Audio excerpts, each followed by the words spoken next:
the three fundamental principles from the fundamentals of Islam, supported by evidences from the Book of Allah and the Sunnah of His Messenger sallallahu alayhi wa sallam. Inna alhamdulillah, nahmaduhu wa nasta'inuhu wa nastaghfiruh, wa na'udhu billahi min shururi anfusina wa min sayyiati a'malina, man yahdihillahu fala mudilla lah, wa man yudlil fala hadiya lah, wa ashhadu an la ilaha illallah wahdahu la sharika lah, wa ashhadu anna Muhammadan abduhu wa rasuluh.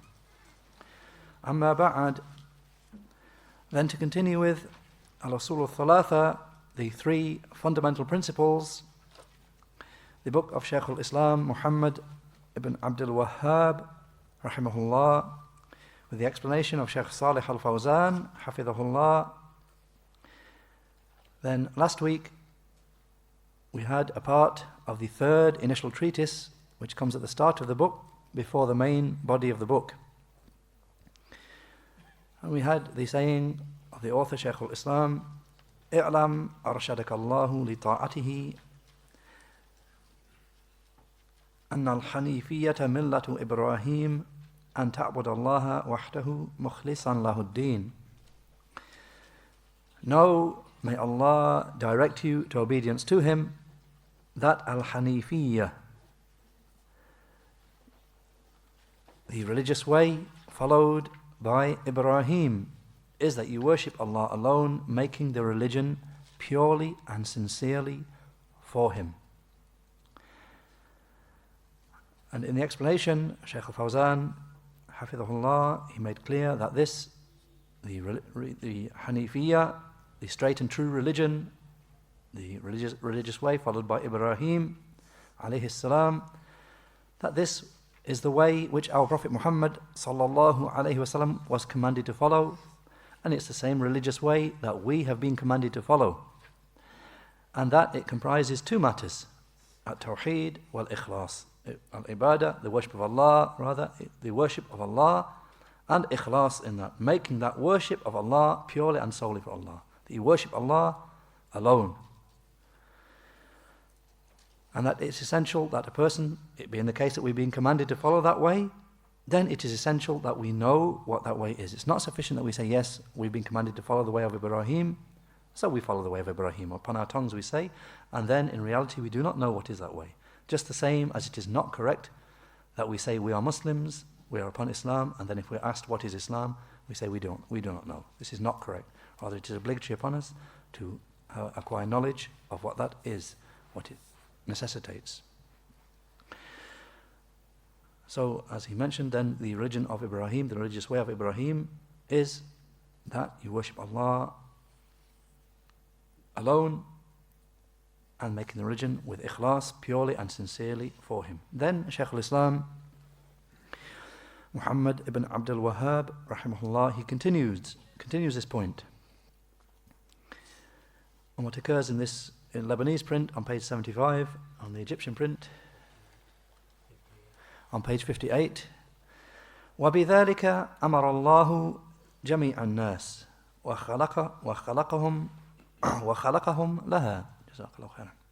وَبِذَلِكَ أَمَرَ اللَّهُ جَمِيعَ النَّاسِ وَخَلَقَهُمْ لَهَا. And that is what Allah commanded the whole of mankind with. And He created them for it. And that is what Allah commanded the whole of mankind with. And He created them for it. Shaykh al-Fawzan hafidhahullah said in his explanation, his saying, وَبِذَلِكَ أَمَرَ اللَّهِ, and that is what Allah commanded. The Shaykh said, the indication, what is referred to here, that, the Shaykh said, the indication refers to his saying, and ta'bud Allah mukhlisan lahu ad-din. The part that we had last week, that you worship Allah, making the religion purely and sincerely for Him. Shaykh al-Fawzan said, and Allah commanded the whole of the creation with the worship of Allah, making the whole of the religion purely and sincerely for Him. Allah commanded the whole of the creation with His ibadah and with ikhlasul deen, with His worship and making the whole of the religion purely for Him. Allah commanded the whole of mankind, the Arabs from them and the non-Arabs, the white and the black from them, all of mankind, from the time of Adam until the last of mankind in the world. Allah commanded all of them to worship Him along with al-ikhlas, along with making the worship purely for Him, purely and solely for Him. Then Shaykh Fawzan quotes evidence for this. He said, Allah the Most High said, يا أيها الناس اعبدوا ربكم الذي خلقكم والذين من قبلكم لعلكم تتقون الذي جعل لكم الأرض فراشا والسماء بناء وأنزل من السماء ماء فأخرج به من الثمرات رزقا لكم فلا تجعلوا لله أندادا وأنتم تعلمون. Surah Al-Baqarah, the second surah, ayahs 21 to 22. With the explanation, O mankind, single out your Lord with all worship. He who created you and all those who came before you,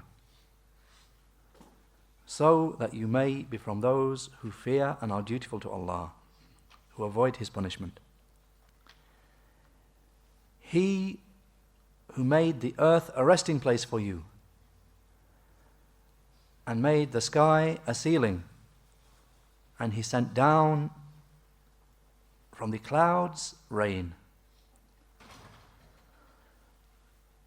and He brought out with it from the earth crops and fruits as provision for you. So do not set up rivals to Allah whilst you know.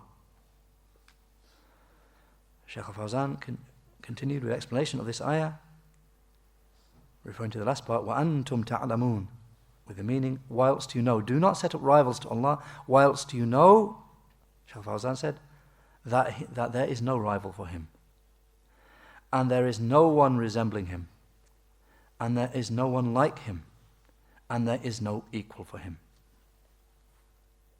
Shaykh Fawzan explained the end of the ayah to mean, do not set up rivals for Allah whilst you know all of these matters. You know that there is no rival for Him. You know there is no one resembling Him. You know there is no one like Him, and you know there is no equal for Him. Then the Shaykh said, so this is a prohibition of major shirk and lesser shirk. A prohibition of ash-shirk al-akbar and ash-shirk al-asghar. Prohibition of greater shirk, major shirk, that shirk which takes a person out of Islam, and of lesser shirk. He said, Allah commanded all of mankind with that, from the first of them to the last of them. And just as a side point here, some of the people of knowledge point out, this is the first command. If you open the Mus'haf and begin from the start, this is the first command you'll find in the Mus'haf. This command contained in the ayah here, the 21st ayah of Surah Al-Baqarah. Then Shaykh Fawzan said, back to what Shaykh Fawzan mentioned in the explanation, he said, his saying, وَخَلَقَهُمْ لَهَا, and He created them for it. Meaning, to worship Him alone, associating no partners with Him, He the one free of all imperfections. They were created for that purpose. That is just as occurs in His saying, He the Most High, وَمَا خَلَقْتُ الْجِنَّ وَالْإِنسَ إِلَّا لِيَعْبُدُونَ. Surah Al-Dhariyat, the 51st surah, ayah 56, the ayah that gives the whole purpose of creation, with the explanation, and I did not create the jinn and mankind except so that they should worship me alone. Shaykh Fawzan said, and they were commanded with that in His saying, He the Most High, يا أيها الناس اعبدوا ربكم الذي خلقكم. The ayah we had just before, Surah Al-Baqarah, the second surah, ayah 21, with the explanation, O mankind,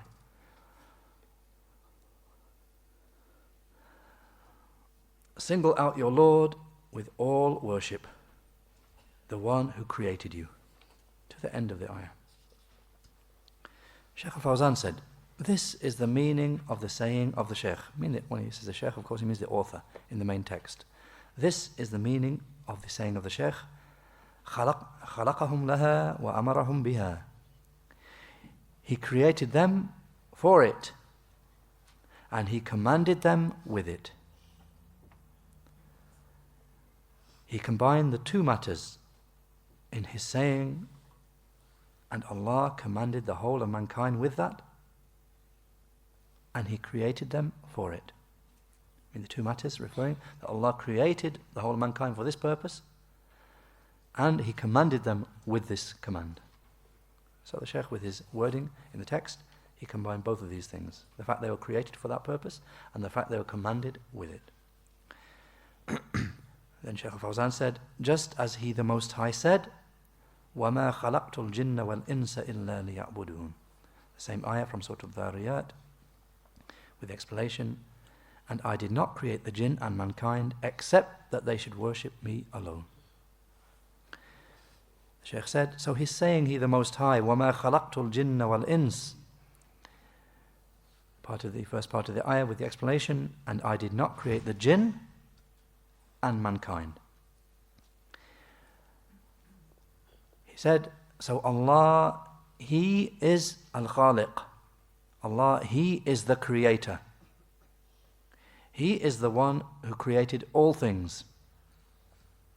And from that is that He created the jinn and mankind. And He gave them intellect.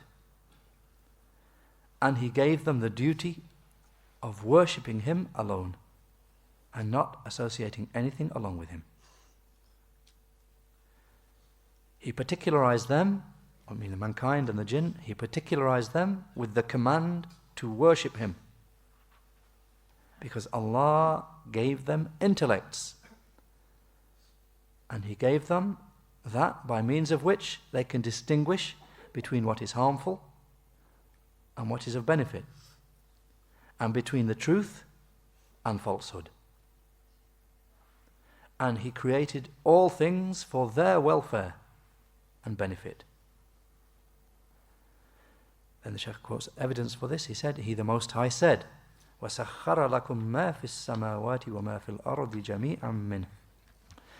Surah Al-Jathiyah, the 45th surah, ayah 13, with the explanation, and He has made subservient for you whatever is in the heavens and whatever is upon the earth. All of it is a favor from Him. Shaykh al-Fawzan commented upon this ayah, saying, everything has been made subservient for the descendants of Adam, in order that they should use it as an aid upon that which they were created for. And it is ibadatullah, the worship of Allah, the Perfect and Most High. وَمَا خَلَقْتُ الْجِنَّ وَالْإِنسَ إِلَّا لِيَعْبُدُونَ. The same ayah from Surah Al-Dhariyat, the ayah that gives our whole purpose in being created, with explanation, and I did not create the jinn and mankind except that they should worship me alone. Then Shaykh al-Fawzan explains the first group of beings mentioned, the jinn. وَمَا خَلَقْتُ الْجِنَّ, with the explanation, I did not create the jinn. So Shaykh al-Fawzan explains who are the jinn. He said the jinn are an alam, they are a species of beings from the realms of the ghaib, from the realms of the hidden and the unseen. We do not see them. And they have the duty of performing worship, ibadah. And they are forbidden from shirk. They are forbidden from committing shirk and from sin, just like the descendants of Adam. However, they differ from the descendants of Adam in their created form, in their khilqah, So with regard to the sons of Adam, they share with them the obligation to worship Allah alone and the forbiddance of shirk, and they differ from people, from mankind, with regard to the fact their creation, a created form, is different. As for with regard to commands and prohibitions, then they are just like the descendants of Adam. They are bound by commands and prohibitions. And the jinn are a species of beings from the world of the hidden and the unseen, the ghaib. We do not see them. However, they are present. And he goes on to explain what is meant by the second group mentioned, al-ins, وَمَا خَلَقْتُ الْجِنَّ وَالْإِنس, with the explanation, I did not create the jinn and the ins. Shaykh al-Fawzan said, and the ins, mankind. They are the descendants of Adam. They are called, mankind are called al-ins. And this is from the verb anisa ya'nasu.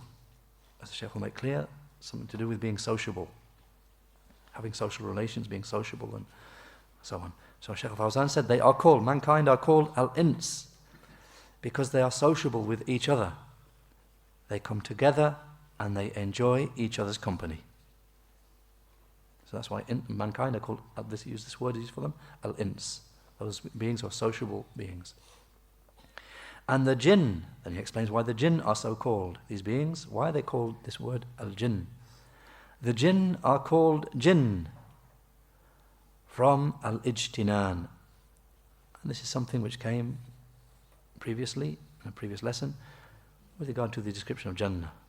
That is called Jannah because it's mujtannun bil ashjar, surrounded by trees. So the same word comes again with regard to the word jinn. So the Shaykh said, and the jinn are called jinn from the word al-ijtinan, which means al-ikhtifa, the state of being hidden. This word that the name is derived from means to be hidden. Then he gives some further examples in the language, words which are also derived from the same root. And from it is al-janeen, the word for the embryo in the womb. It's called al-janeen. Obviously the embryo in the womb of the mother is something hidden, we don't see it. So in Arabic it's called al-janeen, literally the hidden thing. Because it is hidden. And he gives another phrase as well. And it's said about a person, jannahul layl. That person, when he's somewhere and the night comes upon him, the night covers, literally the night covered him over. Jannahul layl. It is said the night covered him when it covers him over. And it's also said, he gives a third usage in the language of something from this same root as the word jinn. And al-mijan, a shield. In the Arabic language, a shield is called al-mijan. That which is taken for protection in war, from arrows and so on. So it covers the one who carries it. So al-ijtinan and al-janan is something which is hidden and concealed. So the jinn are hidden from us. We do not see them. Literally it means hidden being. These jinn, hidden beings we don't see. Then Shaykh al-Fawzan continues and says, and they are a species of beings which exists. They are a species of beings who exist. Whoever denies them, then he is a kafir. He is a disbeliever. I mean, anyone who says there's no such thing as the jinn do not exist, there's no such thing, then he is a kafir. He is an unbeliever, disbeliever. Since he is denying the truth of what Allah and His Messenger have said and denying the ijma', the consensus of the Muslims. Since Allah, the Mighty and Majestic, has made clear that He did not create jinn and mankind except to worship Him, not for anything else. Obviously, that ayah proves that the jinn exist. Then the Shaykh said, so He did not create them in order for them to benefit Him or to harm Him. nor in order to feel powerful because of them and not feel lowly, nor in order to seek increase through them in place of having little. Because he is ghani, he is independent, having no need of the whole of creation, having no need of any of the creation. And he did not create them because of any need for them. He did not create them in order that they should provide for him, or that they should earn wealth for him. Then Shaykh al-Fawzan quotes as evidence the continuation of the ayah from Surah Al-Dhariyat, the next two ayahs. ما أريد منهم من رزق وما أريد أن يطعمون إن الله هو الرزاق ذو القوة المتين. With the explanation, I do not want provision from them, and I do not want that they should feed me. Allah, He is the great provider, the possessor of tremendous power, the strong. Shaykh al-Fawzan said, so Allah is not in need of the creation. Rather, He created the jinn and mankind for one thing alone, and it is that they should worship Him. And He is not in need of their worship. In case someone thinks wrongly, that means that He has need of their worship then. The Shaykh said, and He has no need of their worship. Rather, they are in need of it. They are the ones in need of it. Who needs the worship of the people? We do. The people need the worship, not Allah. Rather, they are the ones in need of it. Since if they worship Allah, then He honors them and enters them into paradise, into Jannah. So the benefit of worship returns to them. And the harmful effect of sins is upon them. As for Allah, the Majestic and Most High, then He is not harmed by the obedience of the obedient one, nor by the sin of the sinful one. He, the Perfect and Most High, said, إن تكفروا أنتم ومن في الأرض جميعا فإن الله لغني حميد. إن تكفروا أنتم ومن في الأرض جميعا فإن الله لغني حميد. Surah Ibrahim, the 14th Surah, Ayah 8, with the explanation, if you people disbelieve, and this ayah being in the context of an address from Musa to the people of Fir'aun, that if you people disbelieve, you and everyone upon the earth together, then Allah is the independent one, free of all needs, the one deserving of all praise. Shaykh al-Fawzan said, Allah is not harmed by the sinning of the one who sins, and He is not benefited by the obedience of the one who is obedient. Rather, this returns to the creation themselves. If they obey Him, then they benefit, and if they disobey Him, then they are harmed by sinning against Him. Then the explanation continues with the next part of the main text, and there's a point to mention here. In all the versions of Shaykh al-Fawzan, Hafidhahullah's explanation, there's a part missing from the text. In all the other versions, besides Shaykh al-Fawzan's version here, this part of the text is in the text, and it's definitely a part of the main text of the book, but somehow it's fallen out of all these printed versions of Shaykh al-Fawzan's explanation. And that being the saying of the author, the saying of Shaykh al-Islam, Muhammad ibn Abdul Wahhab, rahimahullah, where he continues with the text, كما قال تعالى وما خلقت الجن والإنس إلا ليعبدون ومعنى يعبدون يوحدون. As you see, Shaykh Fawzan has got that last part there. He's got the explanation of the ayah, but he hasn't got the quote of the actual ayah in the text there, in the printed version of his book. I mean, whoever's printed the book, it's been somehow left out. So just the saying of Shaykh al-Islam again, كما قال تعالى وما خلقت الجن والإنس إلا ليعبدون ومعنى يعبدون يوحدون. With the explanation, just as He, the Most High, said, The author brings the same ayah from Surah Al-Dhariyat, 51st Surah, ayah 56, with the explanation, "And I did not create the jinn and mankind except that they should worship me alone." And the meaning of ya'budun, they should worship, is yuwahhidun. They should single me out with all worship. Shaykh al-Fawzan, hafidhahullah, he continues with the explanation. He's saying, وَمَعْنَا يَعْبُدُونَ يُوَحِّدُونَ. And the meaning of the word in the ayah, يَعْبُدُونَ, is يُوَحِّدُونَ. They should single me out with all worship. Shaykh al-Fawzan said, meaning, they single me out with all worship. So ibadah, worship, and tawheed have one and the same meaning. Ibadah means tawheed. Tawheed means ibadah.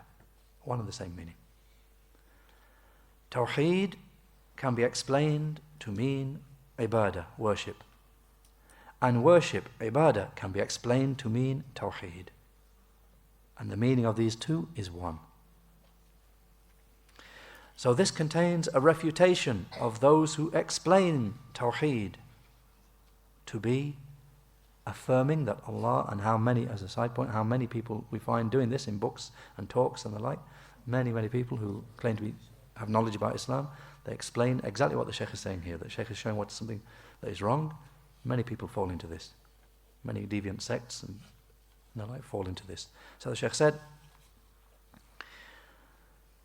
having just said that Tawheed and Ibadah have the same meaning, then he said, so this contains a refutation of those who explain Tawheed to be affirming that Allah is the creator, the provider, the one who gives life, the one who gives death, the one who is in control of affairs.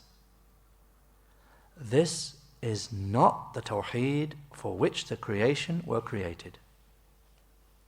Rather, the creation were created for the Tawheed of worship, which is Tawheed al-Uluhiyyah. So Shaykh Fawzan here indicates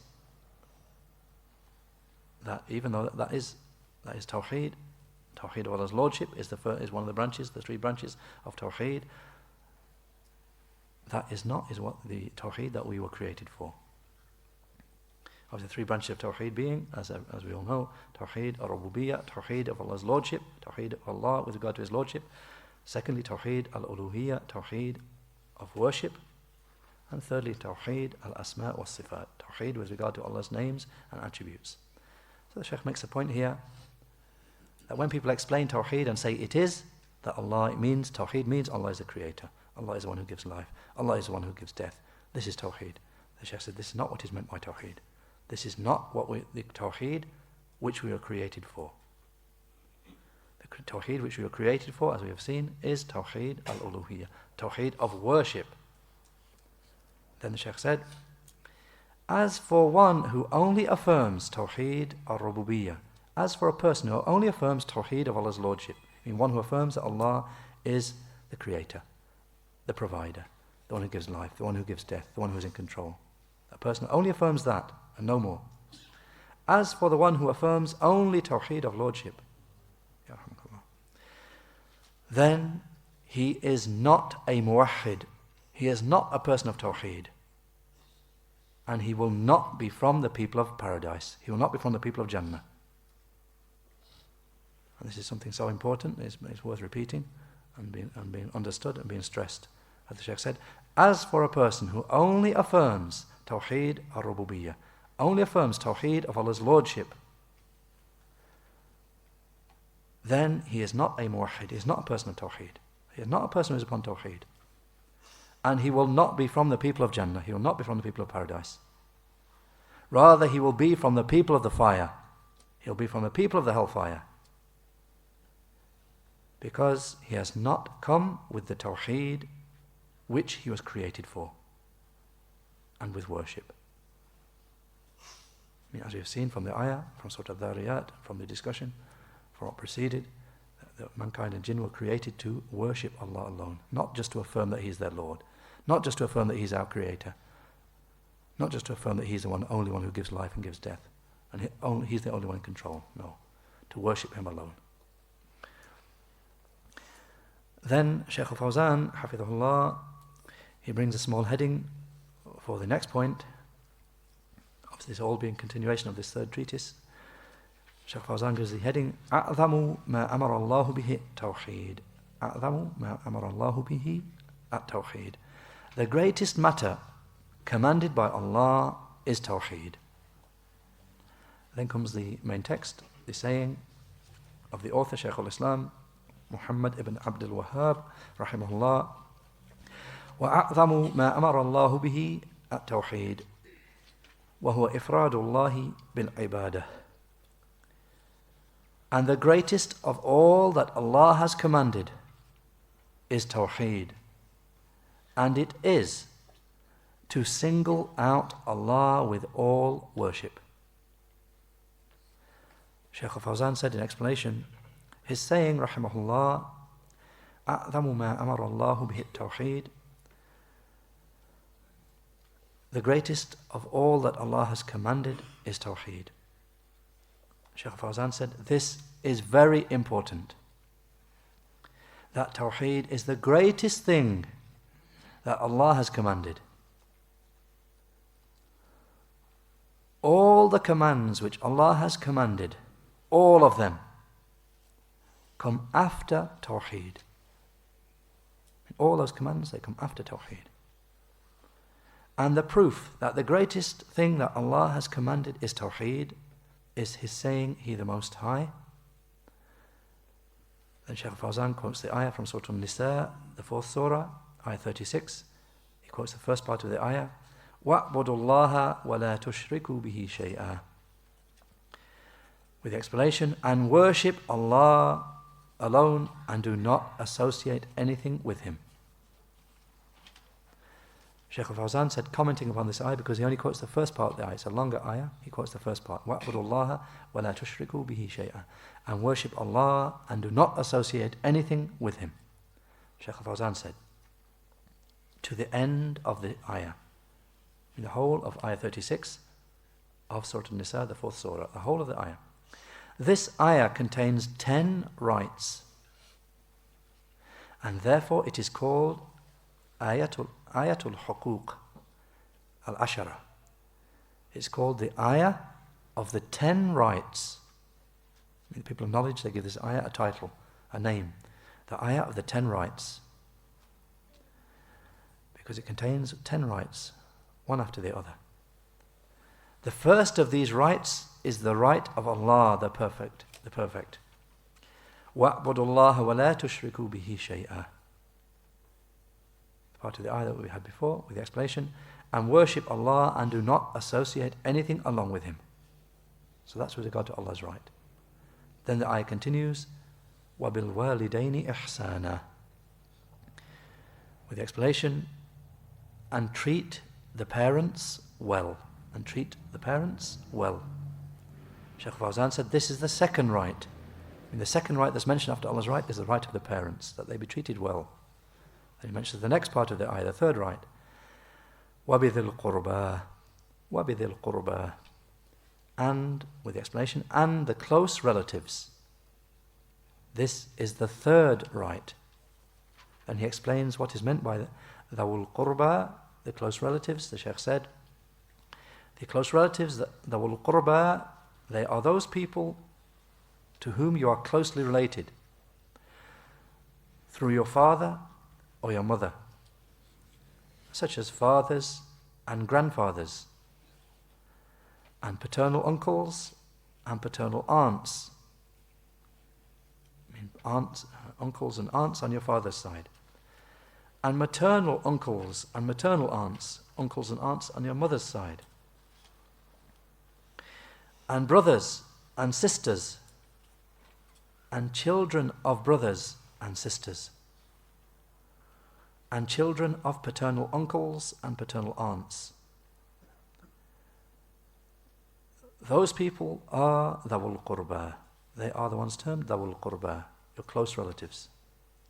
They have the right of al-qaraba, the right of being your close relatives. They have that right. So that's a third of the rights mentioned in the ayah.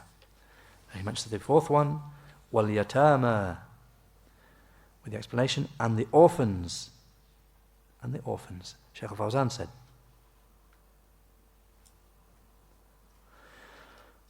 al-aytam, the orphans from the Muslims. And they are, he explains what is meant by a yatim, what is meant Islamically by a yatim, an orphan. He said, they are everyone whose father has died whilst he was young, and he had not attained the age of puberty. And that's in Islamic, that's the correct definition, as Shaykh al-Fawzan makes clear here. The correct definition of a yatim is a child whose father died, who is a child, he's not reached the age of puberty, and his father dies. Then he said, and therefore he needs someone to take the place of his father in taking care of this child, bringing him up, spending upon him, and seeing to his welfare, and removing whatever will harm him, because he has no father to protect him and spend upon him and defend him. So he has a need of someone to help him because he has lost his father and his family. And he has a right in Islam. Then the Shaykh makes the point from all of this. He said, what is important? So the Shaykh mentioned just some of the rights mentioned in the ayah. He didn't mention all of them. Then he said, what is important is that Allah began it with His right, He the Perfect and Most High. His saying, وَلَا تُشْرِكُوا بِهِ شَيْئًا, with the explanation, and do not associate anything along with Him. And He did not restrict Himself to saying, وَأْبُدُوا. He didn't just say the first part of the ayah, وَأْبُدُوا, with the explanation, and worship Allah. Rather, He said straight after that, and worship Allah, وَلَا تُشْرِكُوا بِهِ شَيْئًا, and do not, with the explanation, and do not associate anything along with Him.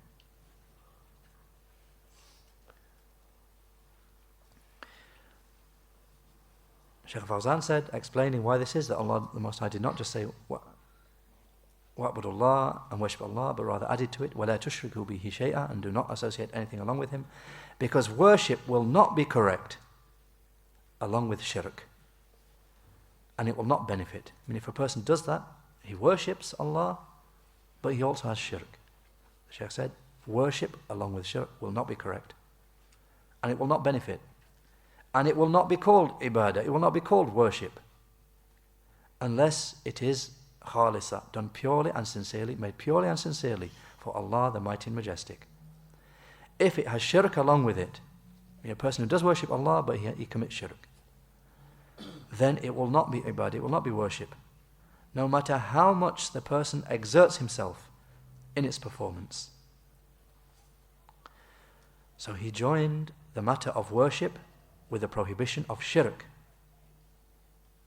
since worship will not be correct with the presence of shirk at all. This is a proof for the saying of the Shaykh, أَعْظَمُ مَا أَمَرَ اللَّهُ بِهِ التَّوْحِيدِ, the greatest thing that Allah commanded is tawheed.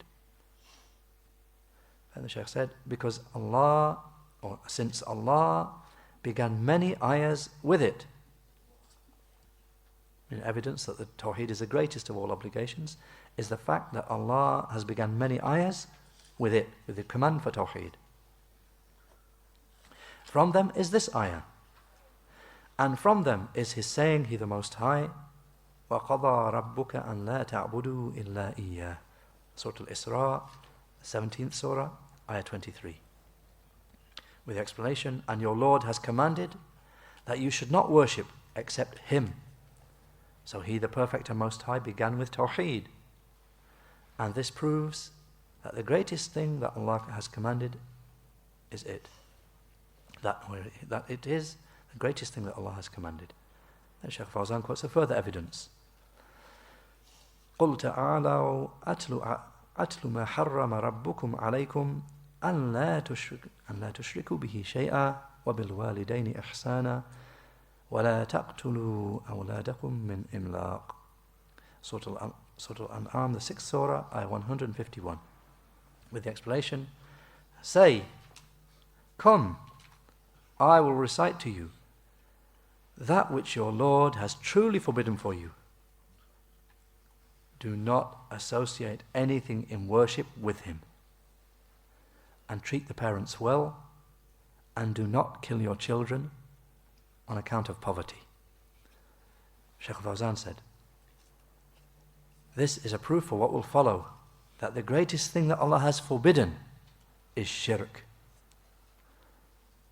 So since the greatest thing that Allah has commanded is tawheed, then it is obligatory that the person begins by learning aqeedah, learning correct belief, before everything. Al-aqeedah, correct creed and belief, is the foundation. So it is obligatory that the person begins with it in learning and teaching, and that he is constant upon teaching it and explaining it to the people, because it is the greatest thing that Allah has commanded. So it is not befitting that you make it the last of all things or give no great attention to it, because now there are actually callers who renounce the teaching of Tawheed and Aqeedah. People who don't do it, teach it themselves, and they call against it. There are people who are afflicted with this. And because any deficiencies with regard to it, any deficiencies with regard to Tawheed, will be a deficiency in the whole of the religion. So it is obligatory to give careful attention to it. I mean, that, as the Shaykh said, Tawheed is your whole foundation. Correct Tawheed, correct belief, correct Aqeedah is the whole foundation for your whole religion, which your whole of your religion is going to be based upon it. So if there's any deficiencies in that, there will be deficiencies in the whole of your religion which is founded upon it. And we'll leave the point there, the explanation of Shaykh Fawzan. It continues, and he mentions what is Tawheed, and he explains again what is Tawheed, and then he moves on to the saying of the author, وَأَعْظَمُ مَا نَهَى اللَّهُ وَأَعْظَمُ مَا نَهَى عَنْهُ الشِّرْكُ, and the greatest thing that Allah has forbidden, الشِّرْك. But we'll leave that till next time, inshaAllah. Walhamdulillah, wa sallallahu ala Muhammad. Subhanaka Allahumma wa bihamdik, ashhadu an la ilaha illa ant, astaghfiruka wa atubu ilayk.